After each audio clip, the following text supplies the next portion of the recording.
السلام علیکم محترم ناظرین، بسم اللہ الرحمن الرحیم۔ میٹھی اور گرم چیزیں کھانے کے بعد پانی پینا دانتوں کو خراب کر دیتا ہے۔ لیموں کا رس چوس لیا کرو، چہرے کی جھریاں غائب ہو جائیں گی۔ اگر کولیسٹرول بڑھ جاتا ہے تو باقاعدگی سے بادام کھایا کریں۔ کیلا کینسر کے مریض کے لیے نہایت فائدہ مند ہے۔ ناشتے میں کھجور کھانے سے انسان جادو ٹونے سے محفوظ رہتا ہے۔ اگر پیٹ کی کوئی بھی بیماری ہو تو گھر میں مسور کی دال کا استعمال زیادہ کریں۔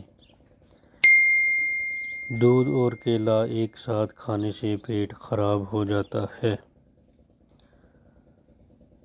خواب میں آباد جگہ کا دیکھنا گھر میں خوشحالی لانا ہے۔ پیپل کا پتا منہ پر باندھنے سے منہ کے دانے ختم ہو جاتے ہیں۔